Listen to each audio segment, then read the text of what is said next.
Hello guys, आज के इस वीडियो में देखेंगे हम समाज क्या है, शिक्षा क्या है, विवाह क्या है, शिक्षा का अर्थ है, सांस्कृतिकरण, वर्ग, जाति और सामुदायिक समस्याओं का समाधान, सामाजिक समस्याएं, सामाजिक नियंत्रण, परिवार आदि का अध्ययन हम इस वीडियो में करेंगे। वीडियो आपके लिए मोस्ट इम्पोर्टेंट होने वाला वीडियो, बिल्कुल भी स्किप नहीं करना। बहुत ही सरल भाषा में अध्ययन करेंगे। चलिए वीडियो शुरू करते हैं। पहले देखते हैं समाज शास्त्र क्या है। समाज शास्त्र क्या है? तो समाज शास्त्र समाज और सामाजिक संबंधों का वैज्ञानिक अध्ययन है। समाज क्या है? समाज सामाजिक संबंधों का वैज्ञानिक अध्ययन है, जिसमें इसमें यह समझा जाता है कि लोग कैसे रहते हैं, एक दूसरे से कैसे व्यवहार करते हैं और समाज कैसे बदलता है। समाज शास्त्र में परिवार, विवाह, शिक्षा, संस्कृति, वर्ग, जाति और सामाजिक संस्थाओं का अध्ययन किया जाता है। यह मानव जीवन को समझने में बहुत ही मदद करता है। यह वीडियो आपके लिए बहुत महत्वपूर्ण होने वाली है, और जो सोशियोलॉजी की तैयारी यानी कि क्लास 12 में सोशियोलॉजी ले रखे हैं उनके लिए मोस्ट इम्पोर्टेंट होने वाली है।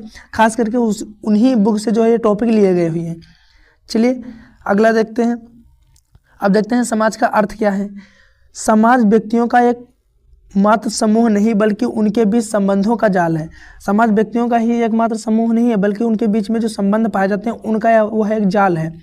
समाज में लोग परस्पर निर्भर होते हैं और नियमों तथा परंपराओं के अनुसार जीवन व्यतीत करते हैं।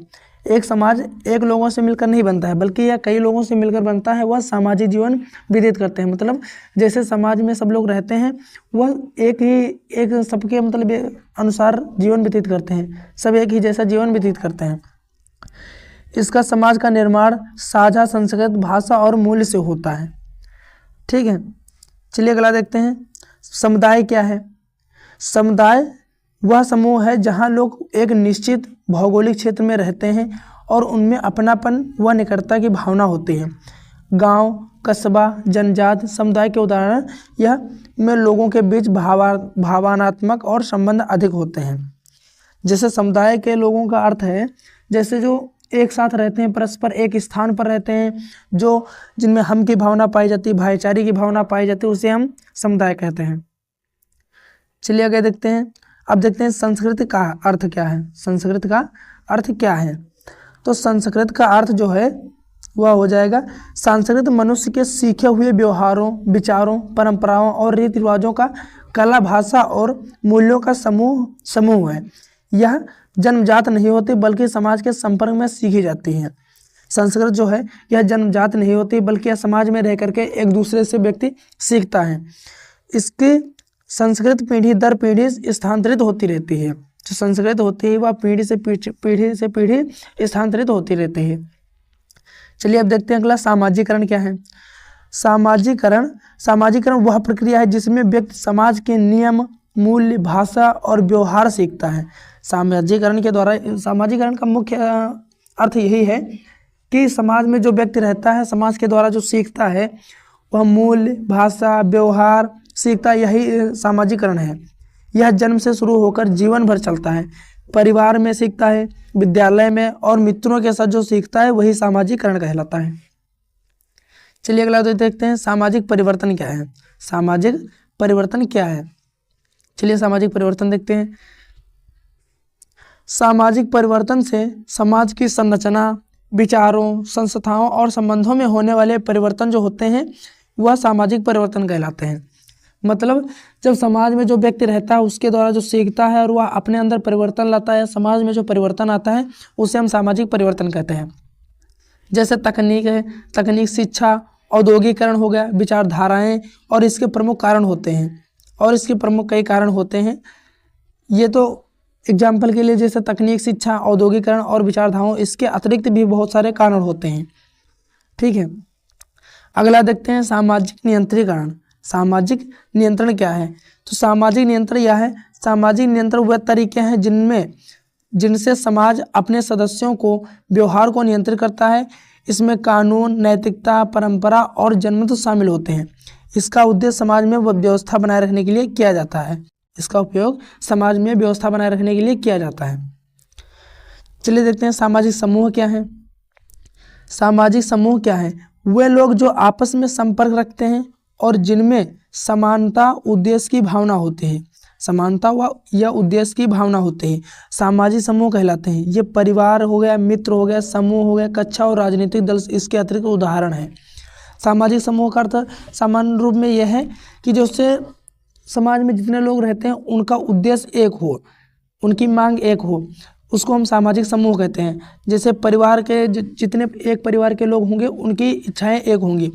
मित्र समूह हो गया, कक्षा और राजनीतिक दल हो गया। ठीक है, चलिए अगला क्वेश्चन देखते हैं। प्राथमिक समूह क्या है? प्राथमिक समूह क्या है? तो प्राथमिक समूह वह समूह जिसमें निकटता, प्रेम और व्यक्तिगत संबंध होते हैं, प्राथमिक समूह कहलाता है। परिवार और मित्र समूह इसके उदाहरण हैं, जिसमें आमने सामने का संपर्क होता है, जिसमें आमने सामने का संपर्क होता है। चलिए देखते हैं अगला, द्वितीय समूह क्या है? द्वितीय समूह बड़े होते हैं और यह संबंध औपचारिक होते हैं, जैसे विद्यालय हो गया, कार्यालय हो गया, उद्योग आदि में होते हैं। आदि इनका उदाहरण है, जैसे विद्यालय, कार्यालय, उद्योग आदि इनका उदाहरण है। उनका उद्देश्य कार्य पर आधारित होता है, भावनात्मक नहीं। मतलब जो कार्य करते हैं उन पर उनका उद्देश्य आधारित होता है, ऐसा नहीं भावनाओं से नहीं होता है। चलिए देखते हैं परिवार का अर्थ। परिवार क्या होता है? परिवार वह संस्था है जहाँ व्यक्ति जन्म लेता है, पालन पोषण होता है और सामाजिक मूल्य सीखता है। परिवार का अर्थ यह है जहाँ जैसे व्यक्ति जिस कुल में जन्म लेता है, जहाँ जन्म लेता है, जहाँ उसका पालन पोषण होता है, वहीं पर सामाजिक मूल्य सीखता है। परिवार भावनात्मक तथा आर्थिक सुरक्षा प्रदान करता है। परिवार जो है वह भावनात्मक तथा आर्थिक सुरक्षा प्रदान करता है। चलिए देखते हैं विवाह क्या है। विवाह एक सामाजिक संस्था है जो स्त्री और पुरुषों के बीच वैध संबंध स्थापित करता है। कौन से संबंध स्थापित करता है? वैध संबंध स्थापित करता है। इसके माध्यम से परिवार की निरंतरता बनी रहती है और सामाजिक मान्यता मिलती है, सामाजिक मान्यता मिलती है। यह हो गया हमारा विवाह। चलिए अगला देखते हैं शिक्षा का समाज शास्त्रीय महत्व क्या है? शिक्षा का समाज शास्त्रीय महत्व क्या है? शिक्षा व्यक्ति को ज्ञान देती है, मूल्य सिखाती है और समाज में उसका स्थान निर्धारित करती है। शिक्षा सामाजिक गतिशीलता और परिवर्तन का महत्वपूर्ण साधन है। अब शिक्षा का समाजशास्त्रीय महत्व अपने शब्दों में समझते हैं। शिक्षा व्यक्ति को ज्ञान देती है, मूल्य सिखाती है और समाज में उसका स्थान निर्धारित करती है। जैसे जिसके पास जितनी शिक्षा होगी, ठीक है, जिसके पास जितना ज्ञान होगा उसको समाज में उसी अनुसार जो है उसको मान सम्मान और प्रतिष्ठा प्राप्त होगी। ठीक है, चलिए अगला देखते हैं सामाजिक स्त्रीकरण क्या है। सामाजिक स्त्रीकरण जब समाज में लोगों आय, प्रतिष्ठा, जाति के आधार पर अलग अलग स्तरों में बांटा जाता है तो उसे हम सामाजिक स्त्रीकरण कहते हैं। इससे असमानता उत्पन्न होती है। जब लोगों के समाज को जैसे उसके जात के आधार पर, धर्म के आधार पर और वर्ग के आधार पर, धन के आधार पर आदि स्तरों में उसको हम बांटते हैं तो उसे हम स्त्रीकरण करते हैं। इससे समाज में जो अशांति, असमानता फैलती है, उत्पन्न होती है।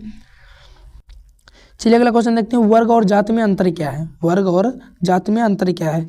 वर्ग आर्थिक आधार पर बनता है जो बदला जा सकता है, जबकि जात जन्म से निर्धारित होती है और बदलना कठिन होता है। वर्ग व्यवस्था आधुनिक समाज में अधिक प्रचलित है। अब सामान्य शब्दों में देखते हैं तो जाति को हम बदल नहीं सकते हैं, वर्ग को हम बदल सकते हैं। वर्ग को हम बदल सकते हैं, जाति को हम बदल नहीं सकते हैं। चलिए अगला देखते हैं सामाजिक संस्थाएं क्या हैं। सामाजिक संस्थाएं क्या हैं? वह स्थायी संरचनाएं जिनके माध्यम से समाज अपनी आवश्यकताओं को पूरी करता है, सामाजिक संस्थाएं कहलाती हैं। जैसे परिवार हो गया, विवाह हो गया, धर्म हो गया, शिक्षा हो गया, राज्य हो गया आदि इसके उदाहरण है। ठीक, यही सामाजिक संस्थाएं हैं। चलिए देखते हैं सामाजिक समस्याएं क्या होती हैं। समाज से उत्पन्न होने वाली समस्याएं क्या क्या हैं? क्या समाज से जो है समस्याएं उत्पन्न होती हैं जो स्थिति समाज के बड़े हिस्सों को प्रभावित करती हैं और जिनके समाधान की आवश्यकता होती है, वह सामाजिक समस्याएं होती हैं। जैसे गरीबी, बेरोजगारी, नशा और अपराध, ये सामाजिक समस्याएं हैं। जो समाज में बड़ी बड़ी समस्याएं उत्पन्न होती हैं वह सामाजिक समस्याएं कहलाती हैं। जैसे बेरोजगारी हो गया, आजकल के समय में कितने लोग पढ़े पढ़े घूम रहे हैं, उनको जो है रोजगार नहीं मिल रहा है। गरीबी हो गया, भुखमरी हो गया, नशा हो गया, अपराध हो गया, अपराध बहुत ज़्यादा बढ़ रहे हैं। ये सब इसके उदाहरण हैं सामाजिक समस्या के। ठीक है, चलिए अगला क्वेश्चन देखते हैं। अपराध क्या है? अब क्वेश्चन आ गया आपका, अपराध क्या है? तो अपराध जो कानून के विरुद्ध हो और जो समाज द्वारा दंडनीय माना जाए वह अपराध कहलाता है। वह, जैसे कोई कानून का विरोध करो या उसका उल्लंघन करो तो जो दिया जाता है वह दंड दिया जाता है और वह अपराध कहलाता है। ठीक है, चलिए अगला क्वेश्चन देखते हैं। विचलन क्या है? विचलन क्या है? जब व्यक्ति समाज द्वारा स्वीकृत मानदंडों का पालन नहीं करता है और विपरीत आचरण करता है तो उसे विचलन कहा जाता है। यह हर समाज में किसी न किसी रूप में पाया जाता है। यह हर समाज में किसी न किसी रूप में पाया जाता है। चलिए देखते हैं अगला क्वेश्चन। जनमत क्या है? वेरी वेरी इंपॉर्टेंट क्वेश्चन है जनमत। जनमत समाज के बड़े भाग द्वारा किसी विषय पर व्यक्ति संयुक्त विचार हैं। लोकतंत्र में जनमत का बड़ा महत्व है क्योंकि नीतियां इसी के अनुसार बनती हैं। नीतियां किसके अनुसार बनती हैं? जनमत के अनुसार ही बनती हैं। ठीक है, चलिए अगला क्वेश्चन देखते हैं। शहरीकरण क्या है? शहरीकरण क्या है? जब लोग गांव से शहर की ओर जाते हैं और शहरों की संख्या व आकार बढ़ता है तो उसे शहरीकरण कहते हैं। इससे जीवन शैली और रोजगार के साधन बदलते हैं। जिससे अधिकांश लोग जब गांव से जाकर के शहरों में रहना प्रारंभ कर देते हैं और वहाँ की आवश्यकताएं बढ़ती रहती हैं, उसे हम शहरीकरण कहते हैं। मतलब गांव से शहर की ओर जाना ही शहरीकरण कहलाता है सामान्य शब्दों में। ग्रामीण समाज की विशेषताएं क्या हैं? ग्रामीण समाज की विशेषताएं क्या हैं? ग्रामीण समाज में सामूहिकता, निकट संबंध, परंपराओं का अधिक प्रभाव होता है। कृषि मुख्य व्यवसाय रहता है और जीवन सरल तथा प्रकृति निरपेक्ष होता है। अब जैसे सामान्य शब्दों में देखते हैं तो गाँव में जो है, गाँव में रहने वाले लोगों का जीवन कैसा रहता है? उनका मुख्य व्यवसाय कृषि होता है। वह मुख्य रूप से शिक्षा में पिछड़े हुए होते हैं। उनका प्रकृति के साथ सीधा संबंध होता है आदि इसके उदाहरण हैं। चलिए देखते हैं आधुनिकता क्या है। आधुनिकता क्या है? आधुनिकता विज्ञान, तर्क, शिक्षा, औद्योगिकरण और लोकतंत्र पर आधारित जीवन शैली है। आधुनिकता विज्ञान, तर्क, शिक्षा, औद्योगिकरण और लोकतंत्र पर आधारित जीवन एक शैली है जिसे परंपरागत मूल्यों की जगह व्यक्तिगत स्वतंत्रता बढ़ती है। जिससे परंपरागत मूल्यों की जगह व्यक्तिगत स्वतंत्रता बदलती है। चलिए देखते हैं नारी असमानता क्या है। नारी असमानता क्या है? जब महिलाओं को शिक्षा, रोजगार, वेतन और निर्णय लेने में अधिकारों में बराबरी नहीं मिलती है तो वह नारी असमानता कहलाती है। जैसे पितृसत्ता इसका प्रमुख उदाहरण है। पितृसत्ता जो है, पितृसत्ता में क्या होता है कि जो भी कार्य होते हैं वह पितृसत्ता मतलब पुरुषों के द्वारा किए जाते हैं। इसलिए इसमें महिलाओं को जो है बराबर भागीदारी नहीं मिल पाती है। जैसे रोजगार नहीं मिल पाते हैं, मुख्य रूप से शिक्षा नहीं मिल पाती है, वेतन समान नहीं मिलता है। ये आदि इसके उदाहरण हैं। यही नारी असमानता है। अगला देखें समाज शास्त्र का उपयोगिता। समाज शास्त्र की उपयोगिता। समाज शास्त्र हमें समाज की समस्याओं, संरचना और परिवर्तन को समझने में मदद करता है। यह नीति निर्माण, शिक्षा, प्रशासन, ग्रामीण विकास और सामाजिक सुधार में उपयोगी है। चलिए अगला देखते हैं समाज क्या है। अब मेन क्वेश्चन है समाज क्या है। समाज उन व्यक्तियों का संगठित समूह है जो एक दूसरे के साथ निरंतर संपर्क रखते हैं। समाज उन व्यक्तियों का संगठित समूह है जिनके साथ मुख्य रूप से जो है अपना संपर्क रखते हैं और नियमित संबंध बनाते हैं। समाज केवल लोगों को भीड़ नहीं होती बल्कि संबंधों, परंपराओं और संस्थाओं का एक व्यापक तंत्र होता है जो समाज में लोग एक दूसरे पर निर्भर करते हैं और सामूहिक रूप से अपने जीवन को संचालित करते हैं। समाज ऐसे लोगों का समूह होता है जिसमें वह परंपरागत एक दूसरे की आवश्यकताएं पूरी करते हैं, एक दूसरे के बीच में पारस्परिक संबंध पाए जाते हैं और जिनसे वह अपना जीवन निरंतर जो है संचालित करते रहते हैं। यही समाज का अर्थ है। चलिए अब अगला क्वेश्चन देखते हैं। समाज शास्त्र के जनक किसे कहा जाता है और क्यों? समाज शास्त्र के जनक किसे कहा जाता है और क्यों कहा जाता है? तो समाजशास्त्र के जनक अगस्त काम्पटे को कहा जाता है, क्योंकि उन्होंने सबसे पहले समाज के वैज्ञानिक अध्ययन की आवश्यकता पर बल दिया और सोशियोलॉजी शब्द का प्रयोग किया। सोशियोलॉजी शब्द का प्रयोग किया, उन्होंने समाज को अध्ययन की एक स्वतंत्र शाखा के रूप में स्थापित किया है। उन्होंने समाजशास्त्र को एक अध्ययन की स्वतंत्र शाखा के रूप में स्थापित किया है। समाजशास्त्र का सबसे पहले जो है अध्ययन, वैज्ञानिक अध्ययन अगस्त काम्पटे ने ही दिया था, और सोशियोलॉजी शब्द का प्रयोग सबसे पहले समाजशास्त्री जो है अगस्त काम्पटे ने ही दिया था। चलिए अगला क्वेश्चन देखते हैं। समाजशास्त्र का अध्ययन क्षेत्र। समाजशास्त्र का अध्ययन क्षेत्र। समाजशास्त्र का अध्ययन क्षेत्र अत्यंत विस्तृत है, जिसमें परिवार, विवाह, शिक्षा, धर्म, संस्कृति, सामाजिक परिवर्तन, सामाजिक समूह, अपराध, असमानता, वर्ग, जाति और समुदाय का अध्ययन किया जाता है। यह मानव के सामाजिक व्यवहारों को समझने का प्रयास करता है। यह सामाजिक व्यवहारों को समझने का प्रयास करता है। इसमें अपराध हो गया, असमानता हो गया, वर्ग, जाति हो गया, सामाजिक समूह हो गया, विवाह हो गया, शिक्षा हो गया, धर्म आदि का अध्ययन किया जाता है समाजशास्त्र के अंतर्गत। ठीक है, चलिए अगला क्वेश्चन देखते हैं। सामाजिकरण के मुख्य माध्यम क्या है? सामाजिकरण के मुख्य माध्यम क्या है? तो सामाजिकरण के मुख्य माध्यम यह है, सामाजिकरण के प्रमुख माध्यम परिवार, विद्यालय, मित्र समूह, जनसंचार माध्यम और धर्म है। ये सभी व्यक्ति को समाज के नियमों, मूल्यों और आदर्शों से परिचित कराते हैं और उसके व्यक्तित्व का निर्माण करते हैं। चलिए अगला क्वेश्चन देखते हैं। धर्म का समाज शास्त्रीय महत्व क्या है? धर्म का समाज शास्त्रीय महत्व क्या है? तो धर्म समाज में नैतिक अनुशासन, सामाजिक एकता और भावात्मक सहारा प्रदान करते हैं। यहाँ लोगों को आस्था से जोड़ता है और जीवन के उद्देश्य का बोध कराता है। धर्म सामाजिक नियंत्रण का भी एक महत्वपूर्ण साधन है। धर्म सामाजिक नियंत्रण का एक बहुत ही महत्वपूर्ण साधन है। अब धर्म जो है सामाजिक नियंत्रण में किस लिए महत्वपूर्ण साधन है, तो ये देख लेते हैं।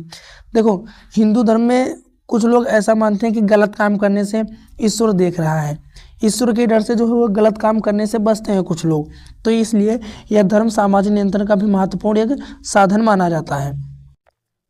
चलिए अगला क्वेश्चन देखते हैं। शिक्षा और समाज के संबंध में।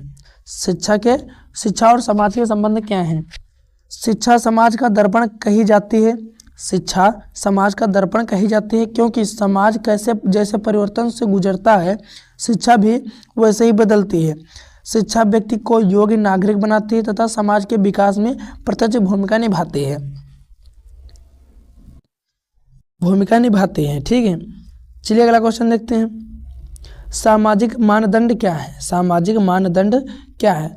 वे नियम जो अपेक्षाएं जिन्हें समाज अपने सदस्यों से पालन करने की आशा करता है। वे नियम और अपेक्षाएं जिन्हें समाज अपने सदस्यों से पालन करने की आशा करता है, वह सामाजिक मानदंड कहलाते हैं। ये व्यक्ति के सही और गलत व्यवहार का मानक निर्धारण करते हैं और सामाजिक व्यवस्था बनाए रखते हैं। यह व्यक्ति के गलत व्यवहार पर निर्धारित करते हैं और सामाजिक व्यवस्था बनाए रखते हैं। चलिए अगला क्वेश्चन देखते हैं। मूल्य क्या है? मूल्य वे आदर्श हैं जिन्हें समाज महत्वपूर्ण और वांछनीय मानता है, जैसे सत्य, अहिंसा, ईमानदारी और त्याग। मूल्य व्यक्ति के आचरण को दिशा देते हैं और उसके निर्णयों को प्रभावित करते हैं।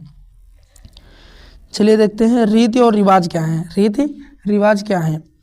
रीति रिवाज परंपरागत तरीके हैं जिनके माध्यम से लोग विवाह, जन्म, मृत्यु और त्यौहार आदि का अवसरों पर व्यवहार करते हैं। रीति रिवाज वे परंपरागत तरीके हैं जिनके माध्यम से लोग विवाह, जन्म, मृत्यु और त्यौहार आदि अवसरों पर व्यवहार करते हैं। ये पीढ़ी दर पीढ़ी चलते हैं और समाज में एक रूपता बनाए रखते हैं। चलिए अगला क्वेश्चन देखते हैं। लोक परंपरा क्या है? लोक परंपरा वे सामान्य आदतें हैं जिनका पालन लोग बिना किसी विशेष दबाव के करते हैं, जैसे अभिवादन करना, मेहमान का स्वागत करना आदि। इनके उल्लंघन पर कठोर दंड नहीं परंतु अस्वीकृति मिलती है। कठोर दंड नहीं बल्कि अस्वीकृति मिलती है। ठीक है, चलिए अगला क्वेश्चन देखते हैं। विधि क्या है? विधि औपचारिक नियम है जिसे राज्य द्वारा बनाया जाता है, और जिसका पालन अनिवार्य होता है। इसके उल्लंघन पर दंड मिलता है। कानून समाज में नियंत्रण और न्याय व्यवस्था बनाए रखता है। अब वीडियो यहीं पर एंड करते हैं। अगर वीडियो पसंद आई हो तो प्लीज़ वीडियो को लाइक करके चैनल को सब्सक्राइब करें और दोस्तों के साथ शेयर करें। और अगर इसी तरह के और वीडियो चाहिए तो एक प्यारा सा कमेंट करें ताकि इस तरह के और वीडियो हम बना सकें। मिलते हैं अगले वीडियो में, तब तक के लिए जय।